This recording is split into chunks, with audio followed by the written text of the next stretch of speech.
ようこそ。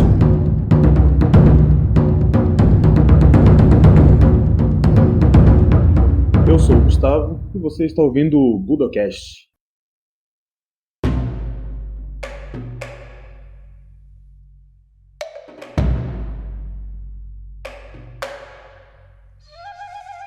Bem-vindos a mais um Budocast. No episódio de hoje estamos aqui com o Bruno, da página do Kosen Judô. E aí, Bruno, tudo bom? Fala, Gustavo, tudo bom? Prazer participar novamente. E hoje a gente vai falar sobre o Sensei Yasuichi Ono, que chegou aí no Brasil, ali no final da década de 20, início da década de 30, né?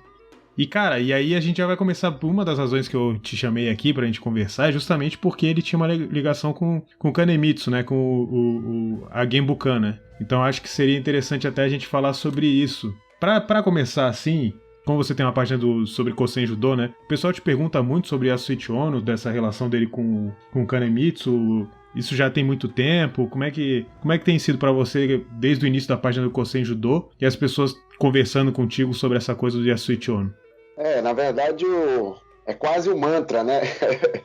Sempre quando vão falar de Kosen Judô, relacionam o Ono, né? No caso o Yasuichi, nunca o irmão, mas o Ono mesmo, o mais velho, com o Kosen Judô, né? E eu sempre costumo falar que a gente precisa estabelecer algum tipo de parâmetro, né, para determinar se a pessoa fez parte ou não do Kosen Judô. A gente vai vendo aí, né? Vamos ver levando pelo que você for falar e a gente vai entrando no assunto e a gente pode definir. Eu costumo definir de três situações, né? Uma, se o judoca participou, né, ativamente da competição oficial. Dois, se o judoca competiu em alguma competição secundária que não era oficial, mas era jogada nas regras do Kosen Judô. E a terceira é algum judoca que tenha treinado com algum mestre do Kosen Judô. E o Ono gravita nessas duas últimas, né? Possivelmente ele deve ter competido em uma competição secundária, lá em Okayama, né, na Genbukan, e treinou com o mestre do Kosen Judô, né? E que pese também ele pode ter ido, inclusive ter treinado na Daihoku Kotogako, que seria a sexta escola secundária de Okayama, que comumente chamamos de abreviados Roko. Mas eu acho que ele gravita nessas duas situações que eu citei, né? Mas assim, é difícil dizer. O certo é que ele não treinou, ele não competiu na competição oficial. Mas isso não significa que ele não possa ter um pezinho lá no Kosen Judô. Então assim, o que a gente conhece, né, o que geralmente se conta é que ele nasceu em Okayama, né, e nasceu em 1910, e ele era o segundo filho de 7 irmãos, eram 5 homens e 2 mulheres. E aí, inclusive, ele chega no Brasil com o irmão mais novo dele, o Naoichi, né, Naoichi Ono, que no caso chega ainda muito novo, né, não era nem faixa preta ainda. E aí em Okayama ele teria aprendido judô no Genbukan do Kanemitsu, mas o Genbukan não era um lugar só, né, eu acho que esse que é o grande, vamos dizer assim, uma coisa que talvez as pessoas não que contam essa história não saibam, né? Existiam vários Genbukan, o Kanemitsu ele não dava aula num lugar só, ele não estava sempre num lugar que nem a gente imagina um dojo hoje em dia, né? Que tem aquele dojo com aquele professor e todo mundo que está ali meio que é aluno dele e convive com ele o tempo inteiro, né? É difícil a gente estabelecer algum tipo de grau de relação que ele teve com o Kanemitsu, porque o Kanemitsu estabeleceu a primeira Genbukan em 1923. Era chamada Genbukan Chuo Dojo, que ficava situado, o nome é até um pouco difícil, Uchisange Takahashi em Okayama, é a primeira central. A partir dessa ele estabeleceu várias. Entretanto, a gente sabe que ele não tinha como estar em todas as Genbukans, né? Primeiro ele volta para Okayama, depois de dar aula em vários lugares, até na China, ele volta em agosto de 1920, assume 3 empregos fixos, que era do Kotaro Kanto, que foi no Departamento de Polícia de Okayama, na Universidade de Medicina de Okayama e na Daihoku Kotogako. Então, a partir daí, ali eram os empregos fixos dele. Se nós quisermos encontrar, seria nesses 2 empregos. E estabeleceu a primeira Genbukan em 1923. A partir daí, ele estabeleceu várias filiais na prefeitura. Não teria como ele estar em todas, né? Mas se ele tivesse que estar em uma dessas, seria na central que ele estabeleceu, né, em 1923. E aí o Ono ele receberia o Shodan aos 18 anos, né? Então, será que a gente poderia imaginar que já ali, isso é 1923, será que a gente conseguiria imaginar que já com 13 anos, ele ele já teria começado na Genbukan de fato. A Genbukan, ela tinha turma, não sei se você sabe, se ela tinha turma para criança ou era uma coisa mais ali a partir do Chugaku, de repente uns 14, 15 anos. Na verdade, a gente tem que entender um pouco antes, né? A gente sabe o Kanemitsu ele era oriundo da escola Kituryu no Daha, só abrindo um parênteses. Embora seja Kituryu, não é uma linhagem diferente de Jigoro Kano, que era Kituryu Takenaka-ha. As pessoas é importante saber porque há uma diferença ali. E quando a Butokukai foi estabelecida em 1895, antes mesmo dela estabelecer o primeiro dojo, o primeiro Butokuden, em 1899, ela estabeleceu o dojo satélite em Okayama. Esses dojos satélites, o Kanemitsu praticou, né, e o outro anteriormente a ele praticaram Kituryu em sintonia com o judô. Então, meio que houve uma fusão ali entre Kituryu e judô. Na medida que os mestres foram recebendo seus títulos de shogo e graduações em Dan, não para Kituryu, mas sim para judô. Então a absorção ocorreu naturalmente, ou seja, o que na verdade eles estavam praticando ali não era Kituryu, era na verdade judô. Então o Kanemitsu tem uma vida bem engraçada, é importante falar aqui rapidamente, é que ele chega no Kodokan em 1910, né? Ele chega com 18 anos. Em 5 de setembro ele entra no Kodokan e com 48 dias ele gradua-se em Shodan. Impressionante, né? E depois ele vai completar o estudo dele, né? Na Budosei Mogakoku com o Shuichi Nagaoka e o professor Shotaro Tabata. Então ele graduou-se muito rápido. Ele chegou na Kodokan porque ele já tinha feito o dever de casa, ou seja, ele já praticava judô mesmo não sendo do Kodokan. Então, em Okayama se praticava na verdade judô.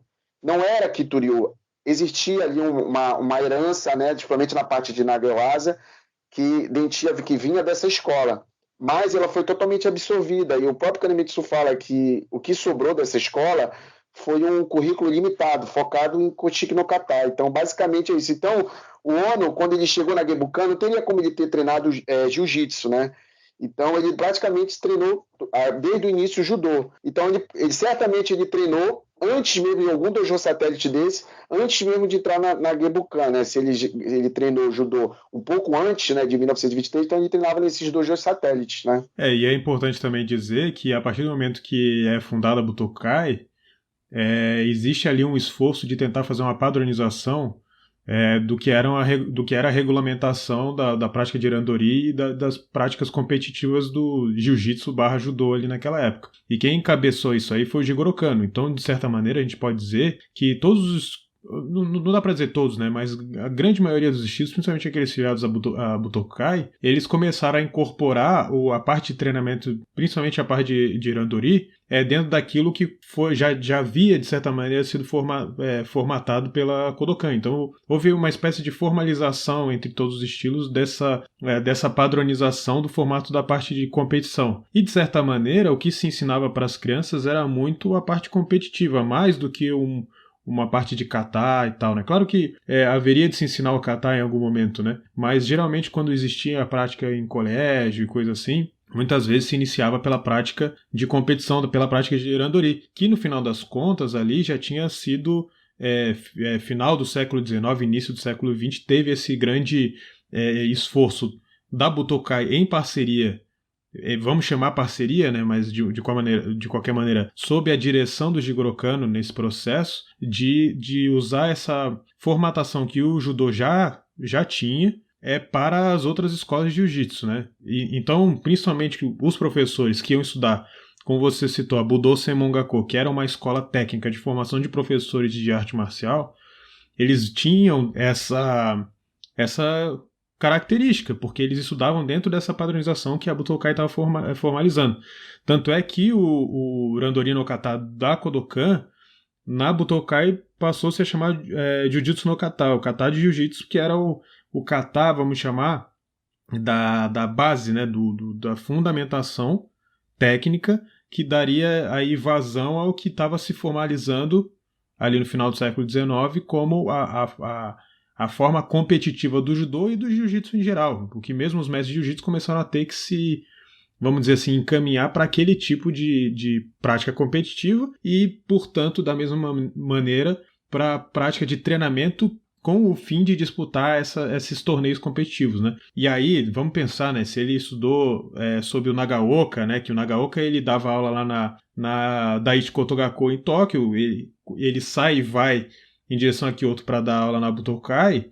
E nesse processo, inclusive, é o Maeda que fica dando aula no lugar dele lá na Ichiko, né? E o Nagaoka era conhecido como se fosse um gênio da Kodokan, né? Como se fosse o Mifune antes do Mifune, né? Então, recebendo esse ensinamento do Nagaoka, certamente ele já vinha como tendo uma formação de professor que conhecer todo esse padrão da Kodokan, que era o que a Butokai estava promovendo naquela época, e seria a partir de então que ele ia ensinar, né? E aí eu imagino que se há alguma... E aí você me diz o que você pensa sobre isso. Eu imagino que se existia ainda uma grande influência da Kitoryu, muito provavelmente seria em termos de kata, né? É só assistir qualquer kata da Kitoryu, né? A gente vê que existe uma distância ali de um kata mais formal da Kitoryu com uma prática de luta em si, né? Existe bastante. Na verdade, só frisando, o Kanemitsuru era meio que o Kaiden, né? O Nagaoka era da mesma escola Noda, a mesma escola de Kitoryu do Kanemitsuru. Entretanto, quem é considerado o último herdeiro dessa escola é o próprio Kanemitsuru. Mas quem ensinou na Genbukan o que a gente tem de evidências é um homem chamado Odaka Shigeru. Ele era 7º Dan do Kodokan e chegou na Genbukan em 1929. Ele mesmo escreve que tanto o Kanemitsu como ele falam que o treinamento, né, o currículo técnico da escola tornou-se limitado. Era focado apenas em Koshiki no Kata, ou seja, qualquer mestre de judô que estivesse sobre o guarda-chuva da Butokukai ou do Kodokan na parte metodológica, conseguiria dar aula tranquilamente da escola. Meio que a escola perdeu a identidade, né? Está ali mais focado com o judô do que propriamente com a escola, e sim pré-Meiji. Então, na verdade, o que se sempre praticou ali em Okayama, pós-restauração Meiji, né, foi realmente o judô com verniz de Kitoryu. Basicamente é isso que acontecia lá, né? E é bom lembrar também que quando o Kanemitsu chega em Okayama, em 1919, com 27 anos, ele pegou o 5º Dan de judô. Ou seja, era um homem que já estava muito já inserido ali no judô, né? Ele se graduou muito rápido. De 1910 aos 18 anos, de Shodan para Godan, em 25 de maio de 1919, é isso, com 27 anos. Ou seja, quando ele vai para Okayama em 1920, a gente deduz que o Ono começou a treinar com ele ali, né? Ele já é um homem formado no judô, e Quinto Dan, nessa época, era uma graduação extremamente alta, né? A gente sabe disso. Ou seja, era uma pessoa extremamente talentosa, né? E não tem como ele ter ensinado Kitoryu pro Ono. Eu acho muito difícil isso. Até mesmo se nós pegarmos a biografia do Kanemitsu, dá para ver que ele nunca ensinou. Ele deve ter ensinado para quem ia dar aula na Genbukan ali, uma forma de manter a escola, uma tradição ali, que era esse homem chamado Odaka Shigeru, que ele era 7º Dan do Kodokan, mas eu acredito que o Ono só treinou judô mesmo, entendeu? Não tem nem como ele ter treinado jiu-jitsu, porque o Kanemitsu se distanciou completamente desse tipo de metodologia. Aí, assim, o que se conta, né? Isso tem, acho que no livro do Sensei Shakishi, e também tem no artigo do Sensei Shuhei Okano, que foi publicado numa revista japonesa, é que o Yasuichi Ono, então, ele teria vencido um campeonato regional de Okayama ainda na categoria de Dangai, né? Ainda na categoria abaixo da faixa preta. E aí, então, ele teria recebido aos 18 anos o Shodan. Então isso aí é 1928, né? Nessa época já existia aquele livro do Kanemitsu, o primeiro livro do Kanemitsu, sobre que tem ali ênfase em luta de chão e tal. Qual é o ano daquele livro? 1926 ele foi publicado. É um livro, inclusive, com membros da Iroko, né? Iroko participando. Mas, assim, eu acho assim, ele interessante, o Ono. Ele está dentro do contexto dos anos de glória da Rokko, vamos abreviar aqui Rokko, né, que é a escola de Okayama que participava do Kosei Judô. Essas competições regionais que ele competia, eu só estou deduzindo, né, possivelmente foi nas regras do Kosei Judô, porque era da Genbukan, eram liderados pelo Kanemitsu, que estava dentro de um contexto de Kosei Judô, né? Então eu acredito que, inclusive, eu tenho uma leve impressão que ele deve ter, inclusive, de treinar no dojo da Dai Rokko, conhecido Takei Sakuraba, Masaru, Noburo, Ishinomiya Katsaburo, que eram os grandes mestres, que eram os grandes judocas da Rokko, né? Mas, assim, Eu acredito que ele deve ter, em algum momento ali, ter treinado com o pessoal do Kosei Judô também, né? Agora, como eu te falei, a gente tem que estabelecer algum tipo de parâmetro, né? Ele não competiu na competição, isso é fato, né? Então ele está inserido dentro desse contexto, né? Por isso faz muito sentido ele ser bom de chão, porque com certeza as Genbukans, elas estavam ali inseridas dentro de uma metodologia voltada para o Kosei Judô.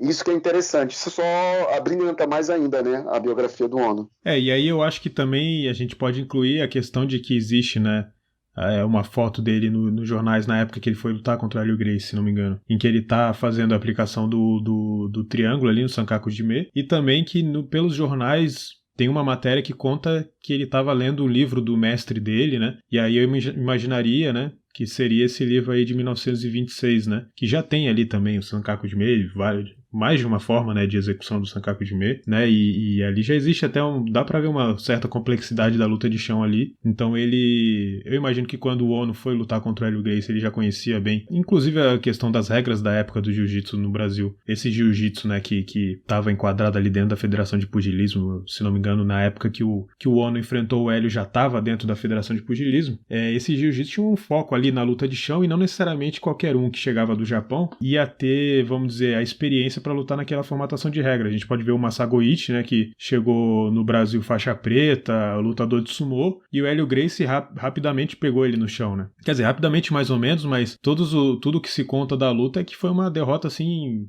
fragorosa do Masago Ichi até. Eu cheguei a falar sobre isso no Budocast sobre o Hélio Gracie que a gente fez, né? Então, eu imagino que quando o Ono chega ao Brasil, a partir do momento que ele passa a se destacar, né, que ele começa a fazer parte das lutas ali profissionais, devia existir ali uma empolgação até das pessoas que assistiam o treinamento dele, em incluir ele nessas lutas ali contra os Gracie e tal, porque tinha, querendo ou não, uma ênfase ali de luta de chão por causa da questão de regra, né? E aí eu imagino o quanto que as exibições dele, porque a gente tem, claro, jornais, mas a gente não tem como saber exatamente questão de treinamento, esse tipo de coisa, o quanto que esse conhecimento que ele já detinha, né, seja treinando diretamente com o Kanemitsu ou não, seja treinando diretamente com alguém da Genbukan que era relacionado ao Kanemitsu, ou até dos próprios livros do Kanemitsu, né? O quanto que isso também não pode ali ter, de alguma maneira, influenciado esse jiu-jitsu e até o judô que estava ali, né, começando a se organizar na década de 30 ali no Brasil. Exato. E interessante, porque aquele jornal que aparece ele aplicando o Sankaku Jime é muito parecido com o que é aplicado no de 1926. Que, se eu não me engano, é o próprio Masaru Hayakawa que está demonstrando lá, que é quase um duplo ataque, que é um Sankaku Gatame, né? Você pode pegar o braço ali, como pode estrangular, né, fazendo o Shimiwaza. E é muito parecido. Ele veio em 1929, né, para o Brasil. Então, esse período, o Sankaku é muito importante, não era popularizado no Japão ainda. Ele vai se popularizar a partir do livro do Oda Tsunetani, que é no mesmo ano, que chamamos de Judô Taikan. É aí que vai para o judô, o maior público do judô. A técnica estava ali centralizada nas competições do judô e no núcleo duro do Kodokan. Algumas pessoas ali do núcleo duro do Kodokan conheciam bem a técnica. E ele veio para o Brasil e traz a técnica, isso só mostra como ele estava inserido no Kosei Judô, de alguma maneira, né? E com certeza eu aposto todas as minhas fichas que ele deve ter ido alguma vez, em algum momento, no dojo da Hiroko Kotogaku. E ter treinado lá com os caras que criaram a técnica. Isso é fantástico. E ele já veio com um currículo diferenciado de lá, né? Eu imagino, pelo que se conta, pelo menos, né, ele venceu essa competição, ele ainda não era Shodan. E aí ele recebe o Shodan com 18 anos e logo ele vem pro Brasil. Ele chega ao Brasil ainda Shodan, na verdade, conta-se que ele teria chegado no terceiro Dan, né? Isso até porque consta no livro do Sensei Stanley Virgílio, mas existe uma série de matérias ali no Jornal da Colônia Japonesa que mostram que ele chegou Shodan mesmo, né? Ele tinha recém pegado o primeiro Dan e vai construir esse terceiro Dan já no Brasil. E depois, mais pra frente, vai ganhar mais graduação, né? Mas ele ainda vai chegar a terceiro Dan ali na década de 30. Ele chega no início de 29 no Brasil com o irmão, com o Naoichi, que também era bem novo. E às vezes também as pessoas fazem essa confusão, se não me engano, no episódio sobre o Jorge Gracie, quando a gente fala, quando eu e o Cristiano conversamos, né, sobre a luta do Jorge com o Naoichi, né, eu comentei isso com ele, que o Naoichi na época nem era faixa preta ainda quando lutou contra o George, né. Então o Naoichi chegou bem novinho ainda, e aí quando eles chegam, na verdade, eles não chegam tipo assim, vamos ser professores de judô logo de saída, né. Na verdade, quando eles chegam em 29, o jiu-jitsu no Brasil ainda tá meio que quase que adormecido, né? Depois da chegada da trupe do Maeda, o judô, né, barra jiu-jitsu no Brasil, dá uma caída em popularidade e vai ressurgir em 28 com o Geomori, né? E a partir dessas lutas que o Geomori fazia ali, lutas profissionais, né? Que o Geomori, na verdade, começou a fazer porque o restaurante dele faliu, não tinha nem necessariamente tão a ver com o fato dele querer, de fato, fazer aquelas lutas. O Geomori já chegou no Brasil já com uma idade mais avançada para ser um lutador. E mesmo assim fez bastante sucesso, né? O que só mostra que era um baita de um lutador. E aí os irmãos Ono, eles vão se assentar, né, indo para o interior de São Paulo, numa cidade próxima de Franca, na linha da estação ferroviária Mogiana.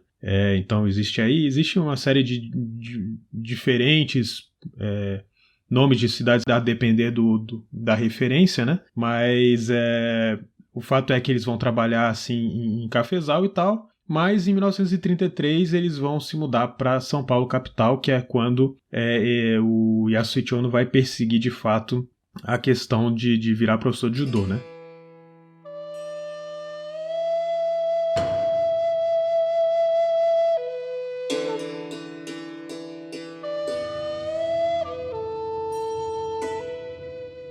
E aí eu queria fazer um parêntese, porque tem uma coisa que eu acho importante de falar, que é o contexto ali do momento que ele vai em 33 para São Paulo capital, porque geralmente se faz parecer quase como se fosse uma coisa ao acaso, assim, do tipo, ele cansou e foi para São Paulo capital, mas estava acontecendo uma coisa em São Paulo, muito importante para o judô daquela época, que foi a fundação da Hakoku Jukendo Reimei, que inclusive existe um episódio do Budocast só sobre isso, né? Que foi a primeira federação da colônia japonesa. Ele vai em 33 para a capital, muito provavelmente e por causa disso. Ia ter esse evento de aniversário da imigração japonesa, e nesse aniversário de 25 anos, se não me engano, da imigração japonesa, ia ter a abertura oficial dessa federação, que começou a ser organizada ainda em 32. Né? Então já se sabia que em 33 ia se começar essa federação de judô e kendo, mas que tinha um departamento de judô, né? E que isso ia acontecer em São Paulo capital, né? Então, esse é o momento que ele vai para São Paulo. Então, ele já sabia, né? A verdade é que todo mundo do judô sabia. Foi praticamente um ano de organização. E aí, em 33, ele vai para São Paulo, que é quando a Jukendo faz o seu primeiro torneio. Mas o Ono, ele não participa do primeiro torneio da Jukendo. O que é uma coisa curiosa, porque se ele já estivesse lá para o torneio, então não faria muito sentido ele não participar, né? Na verdade, se a gente for ver historicamente, o que acontece é que ele começa lutando não pelos torneios da colônia japonesa. Ele vai começar lutando num grupo chamado Randori Shomukan, que era um grupo de lutadores ali japoneses que faziam algumas demonstrações, e na verdade a grande maioria eram jovens, como o irmão dele, que ainda estava com 14, 15 anos, tinha apresentação de criança, né? E eu acho que muito se fala do Shomukan, mas não se explica o que era o Shomukan, por que tinha o nome de Shomukan. Então, para isso eu vou ter que voltar um pouco no tempo aí, não muito no tempo, né? Mas voltando para 32, que foi o ano logo antes do Ono ir para São Paulo, um dos senseis que foi um dos promotores da Jukendo, né? Se chamava Tomio Tomikawa. Ele abre em 32 uma academia em Santos, que chamava Shomukan. Então você já deve ter tido uma ideia de onde é que eu quero chegar. Então Tomikawa Sensei abre a academia, a Shomukan, em 32 em Santos. Aí em 33, com a abertura da Jukendo em São Paulo capital, ele que era um dos promotores, ele vai para São Paulo e transfere a Shomukan para São Paulo, né? E aí em 33, ali em abril de 33, isso antes ainda do evento da Jukendo, do primeiro evento da Jukendo, Tomio Tomikawa se junta com Katsutoshi Naito, que era outro mestre do judô, que era medalhista em luta livre nas Olimpíadas, nos Jogos Olímpicos, né, pelo Japão. Os dois se juntam e eles começam a ensinar nesse Shomukan de São Paulo o judô, a luta livre, né, provavelmente o sensei Katsutoshi Naito ensinando a luta livre, e o boxe. Esse é um período ali que a gente estava falando do Geomori em 28, que o Geomori começa a ganhar proeminência no Rio de Janeiro, porque a cena das lutas profissionais em São Paulo vai se deteriorando, vai piorando ali no final da década de 20 e início da década de 30. Os Gracie abrem a academia de jiu-jitsu lá com o Donato, né, no Rio de Janeiro. E o Omori ali em 31, se não me engano, ele vai para o Rio de Janeiro também, porque é onde começa a dar o boom ali das lutas profissionais.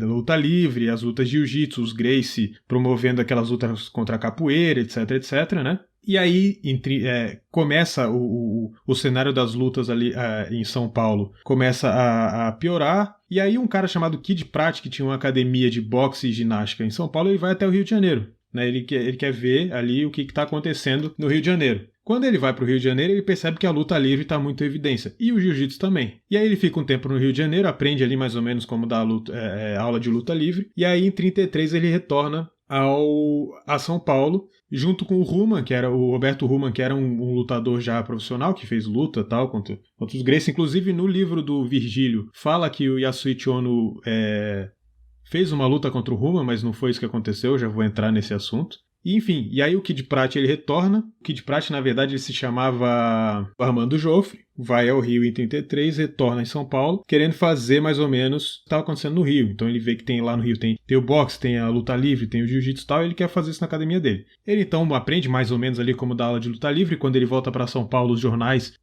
criticam muito, dizendo que aquela luta livre ali não estava numa qualidade muito boa. E existem ali algumas pistas de que ele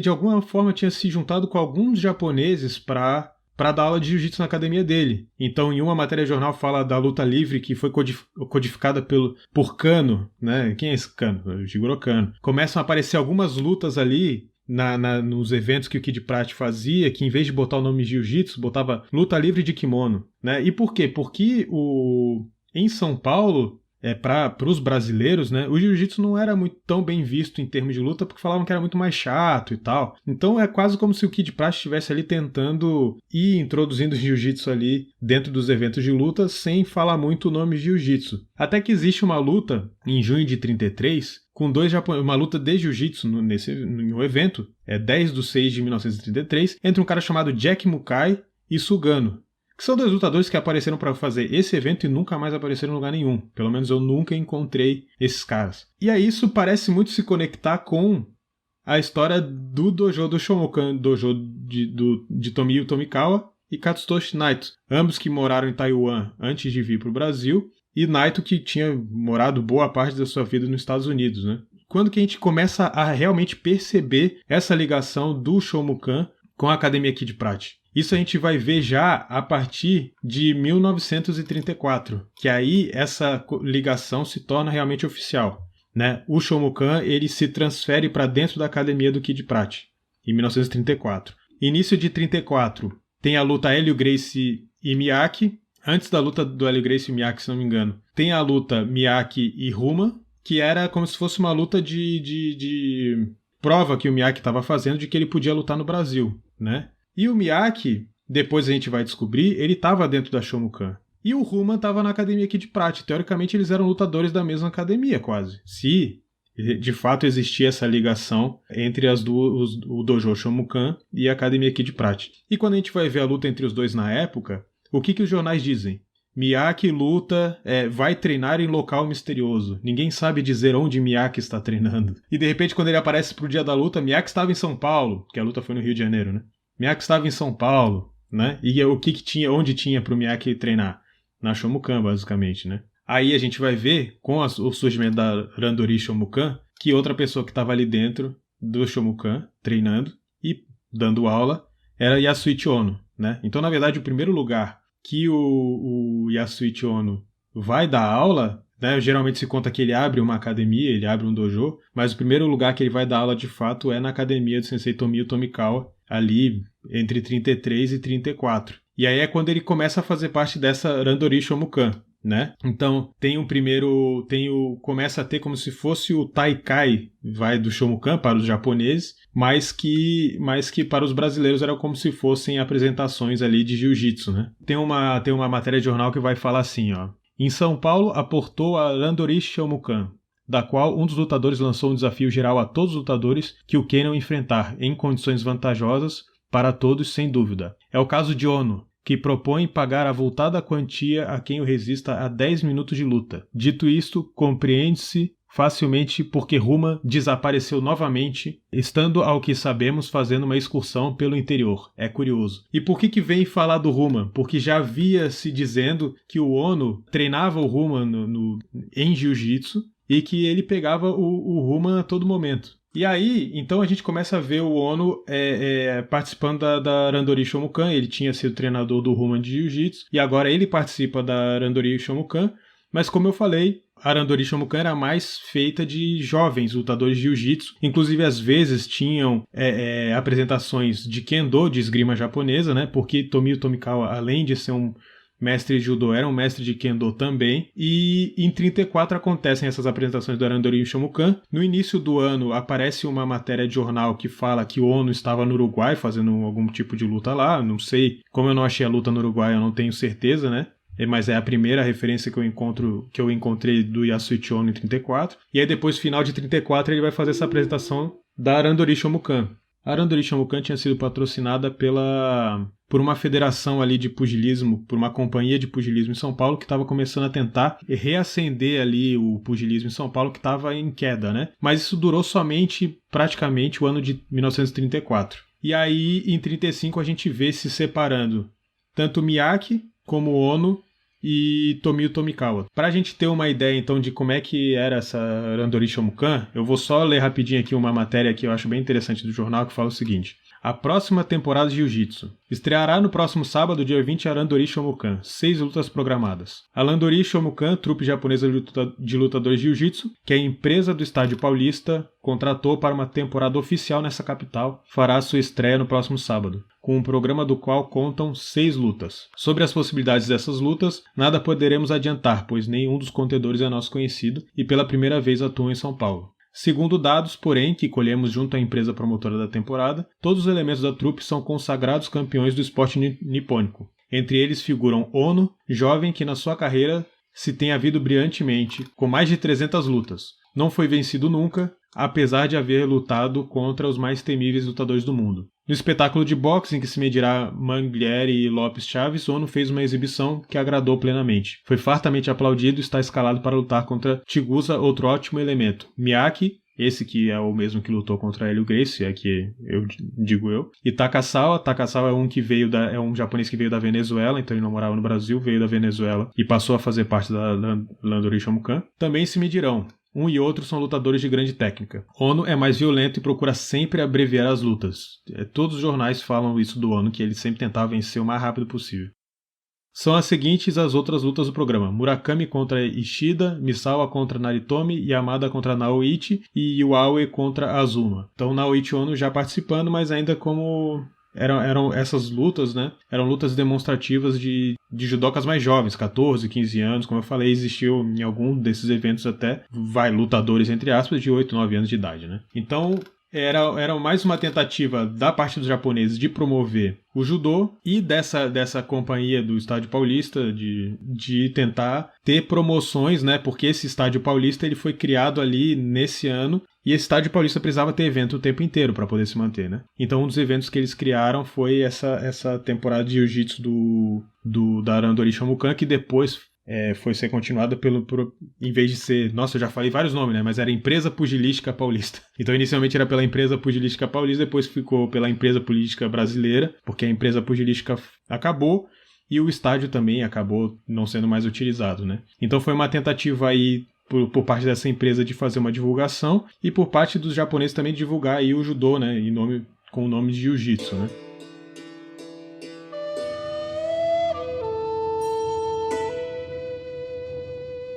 E aí o que acontece? Tinham essas lutas da Randori Shomukan, mas esses lutadores mais velhos da Randori Shomukan, como o Ono, eles conseguiam ir tentando fazer lutas contra, assim, individuais, fora dessa trupe, né? Então tem aqui um jornal falando, né? O impetuoso lutador Ono, autêntico faixa preta, figura de maior destaque na trupe Randori Shomukan, enfrentará o professor de jiu-jitsu Pérez de Campos, um dos mais perfeitos praticantes do esporte nipônico na América do Sul. Como se sabe, Ono pagará um prêmio de...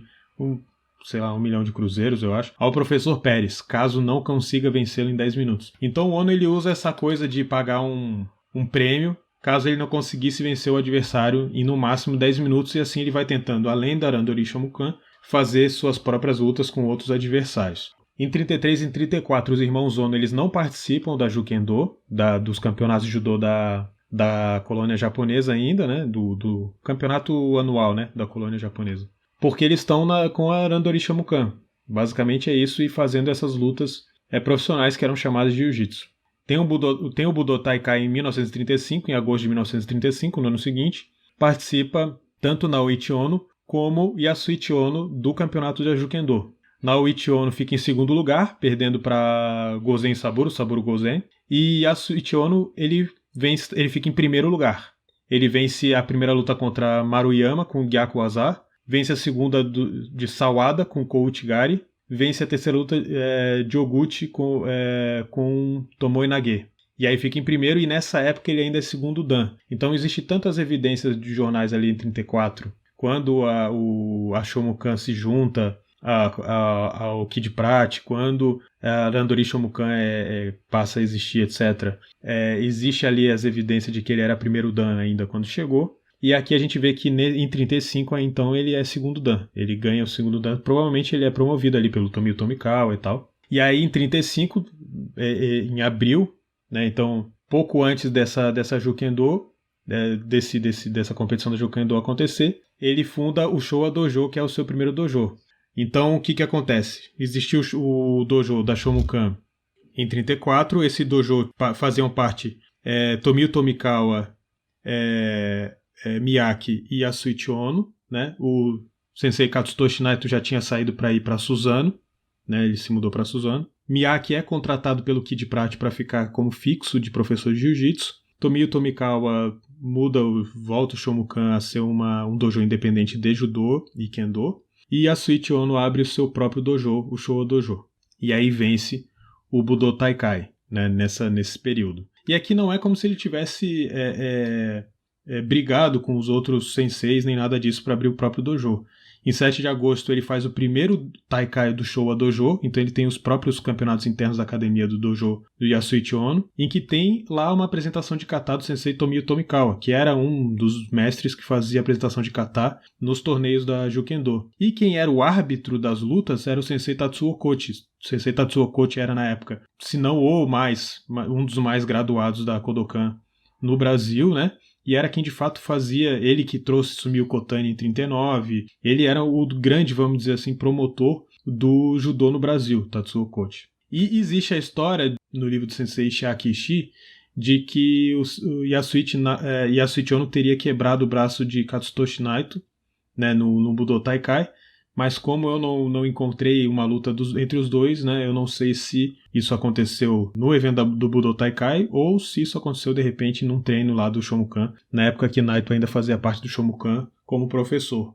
E aí em 35, ainda final de 35, depois desse Budo Taikai que ele vence, ele vai enfrentar Hélio Gracie, em dezembro de 35.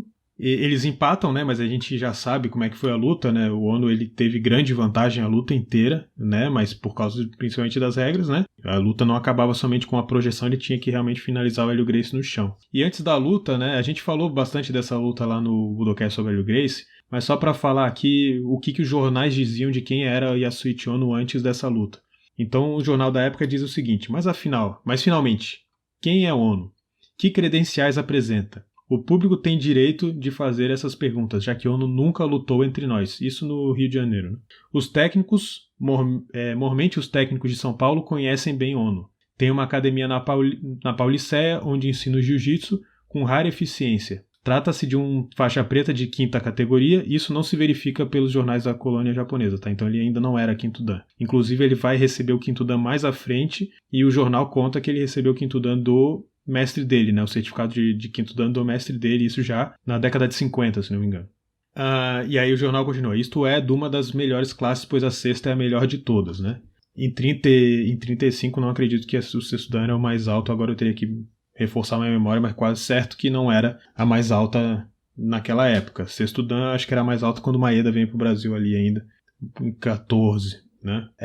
E aí diz o seguinte: é um homem novo, dotado de grande energia e agilidade. Quem tem assistido aos seus treinos para a luta com Hélio ficou otimamente impressionado com a sua agressividade e força. A melhor prova disto é o estado em que ficam seus sparrings após os treinos, amassados e esgotados com o corpo dolorido dos golpes e das violentas quedas que lhes aplica Ono. No treino de anteontem, verificou o mesmo acidente. Um dos seus ajudantes teve uma clavícula fraturada num tombo. Aí está, pois, o homem que vão decidir com Hélio Gracie, o invicto, a supremacia do jiu-jitsu no Brasil. Então, enfim, então a gente vê que mesmo aquelas apresentações da Randori Shamukan, de luta com alguns professores de jiu-jitsu ali, quando ele vai enfrentar o Hélio Gracie, o Ono ainda está ali naquela situação. Quem é Yasuichi Ono? Ele já tendo vencido, inclusive, o combate, o campeonato da Jukendo, né? Ou seja, ele já, para São Paulo e para a colônia japonesa, ele já era muito conhecido, mas para o Rio de Janeiro, para a cena de jiu-jitsu do Rio de Janeiro, ainda nem tanto. E aí, em 1936, né, o irmão dele, Naoichi Ono, luta o campeonato da Jukendo de novo. Ele tinha ficado em segundo em 1935, e aí em 1936 Naoichi Ono vence a competição, ainda Dangacha, ou seja, ainda não era faixa preta. Ele vence Murakami na final do Seinen Dangacha, na competição do Seinen Dangacha. Mas o Yasuichi Ono não participa. Quem vence a competição em 1936 é Seisetsu Fukaya. E aí, em 1937, né, passado essas lutas com o Hélio Gracie, porque em 1936 ele luta contra o Hélio Gracie de novo, porque quando o Hélio Gracie vence Masago Ichi de maneira avassaladora, a própria comunidade japonesa pede ao Yasuichi Ono para ir lá e dar uma lição no Hélio Gracie, porque sabia o que o Yasuichi Ono já tinha feito na primeira luta, apesar do empate. Ele luta de novo com o Hélio Gracie, novo empate. E aí, em 1937, Yasuichi Ono e Naoichi Ono participam de novo do campeonato da Jukendo, e aí os dois vencem, cada um na sua categoria, a competição. Naoichi Ono vencendo no Dangacha de novo, né, que já tinha vencido em 1936. Então Naoichi Ono vence primeira luta Ishizumi Inoue, segunda luta Masao Wakabayashi. A terceira luta ele vence por WO, pelo sorteio das chaves de luta, então ele ficou sem adversário na terceira rodada. Na semifinal ele vence Yasunobu Inoue e na final ele vence Shinsuke Yamada. Já Yasuichi Ono agora, em 1937, já terceiro Dan, né? Então ele é oficialmente terceiro Dan a partir de 1937. Ele vence Sadai Ishihara, Sensei Sadai Ishihara, muito famoso no Paraná, que era terceiro Dan também. Ele vence Egoshi na segunda luta. Terceira luta ele vence pro WO também na questão do sorteio de lutas, né? Ali das chaves. Na semifinal ele vence Maruyama e na final ele vence Katsumata. Então aí ele vence de novo o campeonato da Jukendo. O sensei Shuhei Okano, no artigo dele para a revista japonesa, revista Hiden, ele fala que ali em 37 é quando a Jukendo vai falar assim, não, peraí, se você quer fazer luta profissional no Rio de Janeiro, tal, não sei o que, não pode participar da Jukendo. Jukendo é só para amadores, né? Que era uma coisa do judô na época. E aí eu não sei até que ponto essa vitória dos dois irmãos Ono na competição pode ter influenciado ou não, né? O fato é que aí em dezembro, a partir de 37, né? A partir depois desse evento da Jukendo, a partir de 37, Yasuichi Ono vai de fato entrar nessa questão de luta profissional. E assim, ele não retorna ali para Jukendo nesse momento e só vai retornar ao judô amador já como professor aí mais lá pra frente, né? Então, em 37 ele vai lutar em setembro de 37 ele vai lutar contra o Jorge Gracie, e ele também vai virar o manager, ele vai virar o empresário do irmão dele, né? Naoichi, que também vai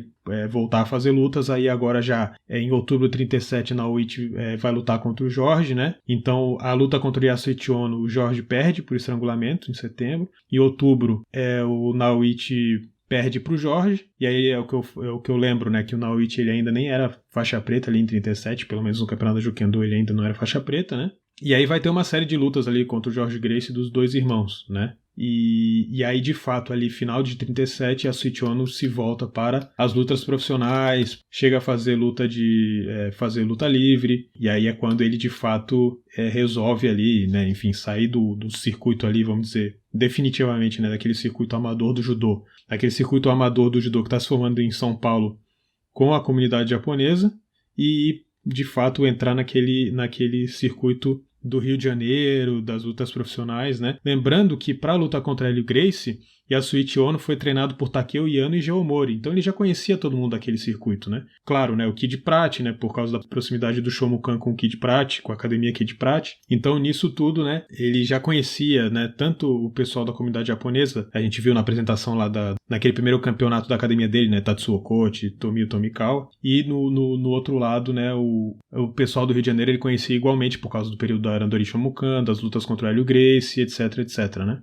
Só pra gente ter uma ideia aqui, rapidinho, sobre essa questão, né, de como a colônia japonesa via essa questão das lutas profissionais. Tem uma entrevista aqui do sensei Tomio Tomikawa, que era o que foi quem fundou o Dojo Shomukan, que deu origem ao Randori Shomukan, de que o Yasuichi Ono fez parte. Tem uma entrevista com ele que ele fala sobre isso, e até pra gente ter uma ideia de quem era o sensei Tomio Tomikawa. No jornal japonês, aqui da comunidade japonesa, né, ele vai contar o seguinte. Natural de Kagoshima, Kyushu, o professor Tomio Tomikawa veio para o Brasil há 30 anos. Esse jornal aqui é de 1947. Eu acho que ele não chegou em 1917, mas eu não tenho a data que ele entrou no Brasil. Tendo partido de Kobe na véspera do Natal de 1930 e chegando ao nosso país a 13 de fevereiro do ano seguinte. Então ele teria chegado em 1931. Então não faz muito sentido a matéria de 47 falar que ele chegou a 30 anos, né? Mas tudo bem. Passou ano e meio em Santos, indo em seguida para uma fazenda de café na Mogiana, onde ficou 6 meses. Como lecionara há muito tempo no Japão, no ginásio do estado em sua cidade natal, com a média de 1.500 alunos por ano, não se adaptou às condições do trabalho. Resolveu então continuar a ministrar lições de judô e kendo, pois, conquanto antes da chegada do professor Tomio Tomikawa, já existissem vindos do Japão outros professores da matéria. Ainda assim não praticavam eles suas especialidades. A escola foi aberta pelo professor à Rua Pinheiros, transferida sucessivamente para a Rua Líbero Badaró, para a Avenida São João e finalmente para a Rua Cariris, onde ainda se encontra. Aí ele fala, de acordo com o regulamento da Kodokan de Tóquio e da Butokai de Kyoto, não é permitido exercer como meio de vida o ensino daqueles esportes. Assim, o professor tem como profissão a aplicação de massagens. Seu grau pela Kodokan é Sandan, mas poderia, se quisesse, ter obtido a classificação de Godan. E aí diz, né, antes de vir para o Brasil, o professor Tomikawa residira 12 anos em Taiwan, onde nasceram 4 de seus 8 filhos. Então a gente vê, né, que não era só pela Kodokan, mas pela Butokai também. Você não poderia fazer a vida virar profissional com o judô ou com o kendo. Você, no caso do sensei Tomikawa, ele era massagista, chama aqui de massagista, né? Mas ele fazia mais ou menos como aqueles mestres da época do Jigoro Kano, né? Que era uma espécie de quiroprata e dava aula de jiu-jitsu num dojo em anexo, né? Então ele fazia essa coisa de massagem, quiropraxia, coisa assim, e dava aula de judô como por paixão, né? E aí a gente vê que depois, né, e eu imagino que muito por isso, né, ele resolveu se desvincular da academia Kid Pratt completamente ali no final de 34.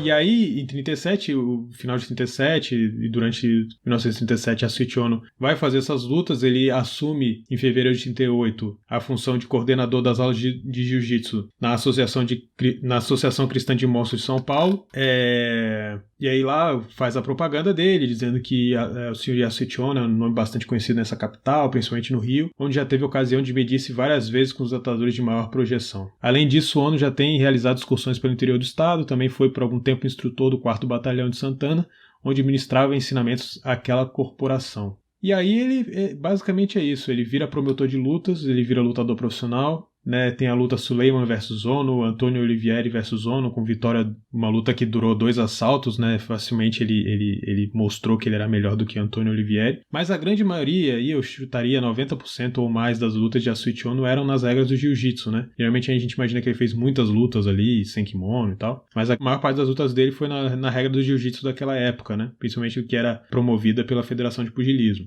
Em 39, Naoichi Ono luta de novo contra George Gracie, né? George Gracie vence com estrangulamento, até que o Ono monta a famosa academia no edifício Martinelli, que é onde vão dizer que vai ser um dos locais onde vai ter origem a Federação Paulista de Judô, né? Então, só pra gente ter uma ideia, né, de algumas possíveis lutas, eu digo possíveis porque às vezes o jornal fazia a promoção da luta, mas a luta não efetivamente acontecia. Então, em 1940 ele teria enfrentado Jack Russell, que era dos Estados Unidos, era um norte-americano, né, Ele chegou a fazer 2 lutas. Lutou contra um cara chamado André Castanho, que era tido como campeão espanhol de jiu-jitsu, né? Então eles lutaram nas regras do jiu-jitsu. Charles Uzemer, era tido como campeão francês de jiu-jitsu, e eles lutaram pelo título de campeão paulista de jiu-jitsu, né? E é quando ele começa também a ter essa relação aí com a Federação Paulista de Pugilismo. Na época, a Federação de Pugilismo era tida como uma federação eclética, que acumulava a função de organizar todas as lutas no Brasil.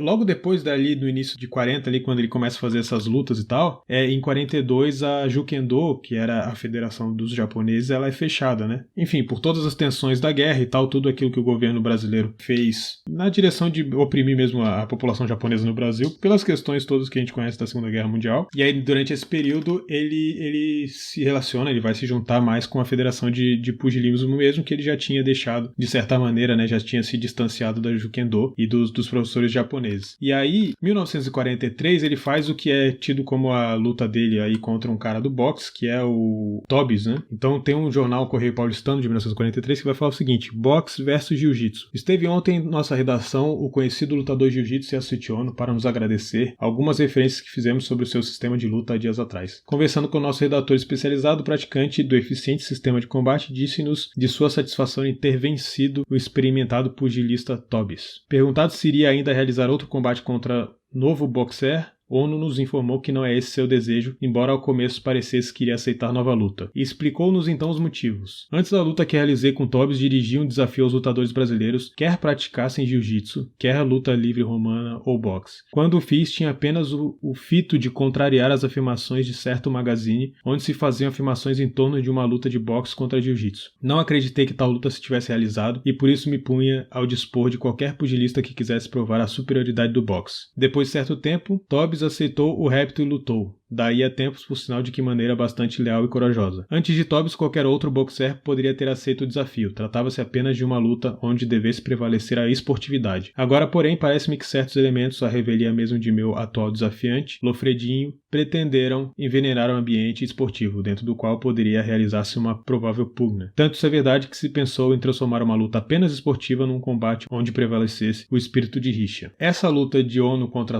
o Tobias foi uma luta em que o Ono só poderia usar técnicas de jiu-jitsu e o Tobias só poderia usar técnicas de boxe, né? Então é muito diferente da gente pensar que foi uma espécie de luta de vale tudo. E aí a gente também vê que a Yasuichi Ono começa a se inclinar para o ensino da defesa pessoal ali por esse período, na década de 40, né? Esse sistema aí também muito se fala, poderia se fazer conexão com alguma coisa relacionada ao jiu-jitsu, mas a gente tem que lembrar, isso aí o Elton Silva, né, no livro dele Muito Antes do MMA, explica muito bem, dessa relação que o pessoal do jiu-jitsu tinha com o treinamento de defesa pessoal, que era desenvolvido ali na Polícia Especial, no Exército e tal, que começou ali com Mário Aleixo, né, o ataque e defesa, que depois virou o método eclético, etc. E das relações que esse método tem com essa formatação de defesa pessoal que a gente tinha do jiu-jitsu no Brasil, que sim tinha elementos do jiu-jitsu, mas tinha elementos de outras artes, etc e tal. E o Ono, ele teve, né, esse contato, seja através de Takeo Yano, que ensinou na Marinha, seja através do Geomori, que também, né, ensinou a polícia, seja através das épocas em que ele ensinou a polícia, como eu tinha falado, né, ali em 42, se não me engano, ele estava ensinando um batalhão, e em 44 ele estava ensinando a Polícia Especial em São Paulo, né, que inclusive conta o jornal de 44, que diz assim o jornal, né, quinta-feira passada, Yasuichi Ono inaugurou no 25º andar do prédio Martinelli, sala 2503, as novas instalações do Clube de Jiu-Jitsu e Defesa Pessoal de São Paulo. Então foi em 44 que ele inaugura o edifício Martinelli. E aí ele vai, década de 40, ele passa basicamente ensinando em algumas instituições e cuidando do próprio dojo dele. Ele vai realmente, aos poucos, parando de fazer esses desafios. Em 1946, ele ainda desafia um cara com o apelido de Homem Montanha para fazer uma luta de jiu-jitsu ou luta livre. Mas eu acho que essa luta acaba não acontecendo. E aí, a partir de 46, né, o Ono vai voltar os seus olhos para o judô novamente, né? Então, em 46 ele já faz um campeonato de jiu-jitsu, ele promove um campeonato de jiu-jitsu no Pacaembu com as regras da Kodokan, já não mais aquelas regras do jiu-jitsu ali profissional que acontecia no Brasil. E em 48 ele começa a promover ali outros estabelecimentos de judô ali em São Paulo, né? E até que em 49 ele se junta com o Augusto Cordeiro, que depois ficou famoso por ter sido aluno de Ryuzo Ogawa, mas o Cordeiro já trabalhava com jiu-jitsu judô ali em 49, ele tinha aprendido jiu-jitsu com Takeo Iano. Nessa época é sempre bom lembrar, ainda não existia essa divisão que a gente vê hoje entre jiu-jitsu e judô no Brasil, né? Era a mesma coisa, né? Principalmente porque praticamente era desconhecida a prática de katada Kodokan no Brasil. Não é que não se conhecia, existiam alguns mestres que conheciam, mas eram poucos, né? Então tudo meio que ficava atrelado à prática esportiva. Então a grande diferença geralmente era quem praticava pelas regras de combate de competição da Kodokan e quem fazia pelas regras de combate da federação de pugilismo. E aí tinha, claro, os ensinos de defesa pessoal, etc e tal. No caso da Budokan do Sensei Ryu Ogawa, por exemplo, existia o ensino do kata do Kashima Shinryu, né? Que muito provavelmente, aí falando de Koryu Jujutsu, era o único que a gente teve aí chegando no Brasil, né? Que é até muito próximo aí do Tenjin Shinryu, que foi um dos estilos que deu origem ao judô, né? E aí esse final ali da década de 40, ele fica muito aí ligado a isso, né? Tentar começar a promover de novo essas competições aí mais amadoras e tal, competições em São Paulo ou entre estados, né? Interestadual, que chamaram a competição dele com Augusto Cordeiro. Em 51 vem o Kimura, né? Que faz aquela luta com o Hélio Gracie.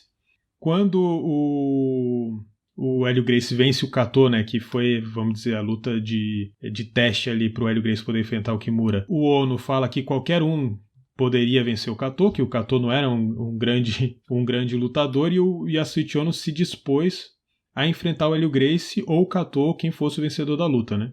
Acaba que ele não, enfim, isso não acontece, né? E o Hélio Gracie vai enfrentar o Kimura, mas o Ono e o Kimura se encontram. Tem foto deles jogando Go, né? Aquele jogo de tabuleiro chinês, que também ficou muito famoso no Japão, na Coreia e tal. Conta o sensei Stanley Vigílio que o Kimura ficou hospedado na casa de Yasuichi Ono, não tenho certeza, mas eles tinham ali uma proximidade, tanto é que existe aquele vídeo da apresentação do Kimura no Brasil, em que logo depois da apresentação do Kimura vem a apresentação do Yasuichi Ono com um aluno fazendo a apresentação de defesa pessoal. E basicamente é isso. A década de 50 ele vai retornando a essa coisa do ensino do judô, a se juntar aos outros japoneses, no sentido aí de começar a pensar, né, a abertura de uma federação aí paulista de judô, que acaba sendo essa primeira federação que a gente teve de judô, né? E aí depois, né, aí a ter uma federação no Carioca, uma federação do Rio de Janeiro, né, para a gente poder chegar a ter uma confederação brasileira.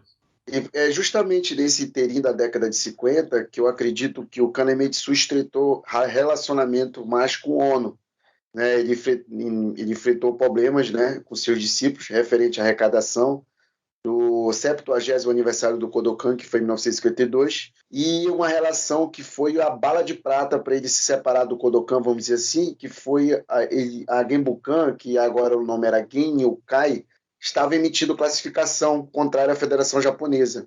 Então, o Kanemitsu, ele perdeu todos os cargos que ele tinha na federação. Ele tinha uma relação com o judô da China, ele perdeu todos os cargos em Okayama e ele se isolou. Então, eu acho que foi a partir daí que surgiu aquela história de que o Kanemitsu não fazia parte do Kodokan. A gente sempre sabe que ele fez. Existe anuário com foto dele da década de 20, 30, 40, enfim. Então, acho que ele trocando cartas, eu deduzo com o Ono, ele falava que ele não tinha uma relação com o Kodokan, e de fato não tinha. Mas as pessoas acham que isso foi o tempo todo, né? E acabam cometendo um erro de anacronismo ali, porque essa relação entre o Kanemitsu e o Kodokan terminou ali. Então ele deve ter passado isso, a mágoa que ele sentia do Kodokan, né? Ele se isolou e dizem até que ele morreu com depressão, né? Devido a ele ter se isolado. E ele deve ter passado isso muito pro Ono, né? Sim, e a gente sabe ali, pelo menos dizem os jornais, até quando você falou eu me lembrei disso, que tem um jornal em 1950 que fala o seguinte: ontem no almoço de confraternização, o grupo recebeu das mãos do professor Yasuichi Ono certificados enviados do Japão, graças ao intercâmbio mantido pelo mestre de São Paulo com seu antigo mestre. Também ele recebeu o 5º grau na categoria de faixa preta, passando assim para a mais alta categoria do país até o momento, né? Será que valeu essa graduação para o judô? Porque houve um conflito, né, do Kodokan com a Federação Japonesa, né, com a Gen-Yokai, que não era mais Genbukan, né?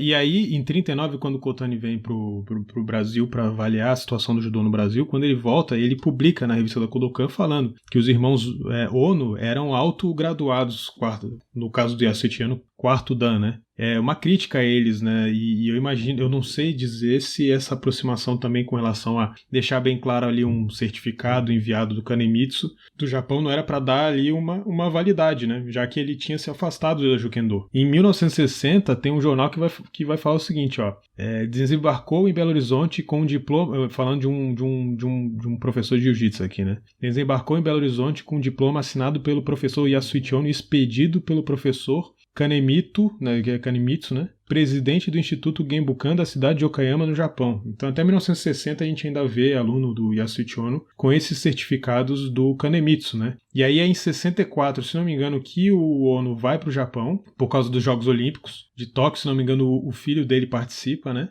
E aí é quando ele recebe o 7º dan da Kodokan. Então é possível que até ali início da década de 60 ainda o Ono ainda não tivesse se acertado completamente ali com o pessoal da Kodokan, e aí é quando ele recebe o 7º dan da Kodokan em 64. Será que ele não visitou quando o Kanemitsu em Okayama? Nesse tempo ele já estava totalmente isolado, né? Ele morreu 25 de dezembro de 1966, ou seja, ele ainda estava vivo, né? Sim, é possível que se o Kanemitsu ainda estivesse vivo, é possível que ele tenha visitado o professor dele, né? E talvez até através do professor dele tenha conseguido organizar esse recebimento do 7º dan, não sei. Mas ali nessa época, até com a criação da Federação Paulista de Judô e todo esse processo de organização do judô, a partir dali, né, ele volta a ter uma relação mais próxima. Sim. E, Gustavo, inclusive, se nós formos pesquisar em fontes primárias, livros da década de 60 tratavam o dojo do Ono como uma filial da Genbukan na América do Sul. Ele era muito prestigiado, né? São Paulo era muito bem falado, ele era muito bem prestigiado pelas pessoas importantes de Okayama, né? Então ele tinha uma importância, né? Seria fácil ele resolver isso. Nem precisaria do Kanemitsu propriamente dito. Sim, com certeza. E é aquela coisa, o Yasuichi Ono, quando ele chega ali na década de 30, né? Na verdade, pouco depois que ele chega, mas quando ele se muda para São Paulo, ele fica muito famoso, muito rápido, e é o que eu falei. Seja nos rings ali profissionais e tal, do jiu-jitsu profissional, esse que dá origem ao nosso jiu-jitsu brasileiro, onde estava Hélio Gracie, Jorge Gracie, Takeo Yano, Geo Mori, etc. Seja dentro da própria comunidade japonesa, onde tinha os eventos anuais da Jukendo, da Jukendo pré-guerra ali, né, entre 33 e 42, em que ele também venceu facilmente os adversários e parou de lutar nesse evento porque houve a proibição, porque senão é possível que ele continuasse lutando nos dois tipos de evento, né? E assim, é fato pelos jornais da época como ele ficou famoso e como a academia dele começou a ser muito bem sucedida também por isso, e como havia um grande reconhecimento do trabalho do sensei Yasuichi Ono para promover ali o judô, jiu-jitsu no Brasil, né? Bom, para encerrar o episódio, eu queria ler um trecho do livro do sensei Chiaki Ishii, em que ele descreve um pouco uma relação que ele teve com o Yasuichi Ono. Então ele vai dizer o seguinte no livro dele, né, nesse trecho. Anos mais tarde, quando seu filho Akira foi escolhido para representar o Brasil nos Jogos Pan-Americanos, o Sr. Ono veio me visitar na academia com ele. Sr. Ishii, há quanto tempo? Meu filho Akira vai participar dos Jogos Pan-Americanos do Canadá como representante da categoria peso leve. Quero que o faça vencer. Pague qualquer preço, por favor. Entendi, farei o máximo. E virei-me para Akira.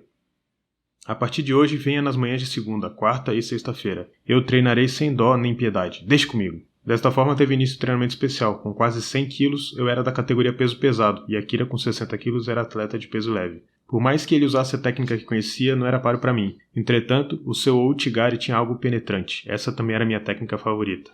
Akira, o Ouchigari deve ser empurrado com o umbigo em vez de usar os braços. Veja, quando se encosta o peito dessa maneira, comece a encostá-lo pela barriga e vai apertando com o umbigo como se fosse girar um parafuso. Se fizer assim, o oponente não poderá reagir.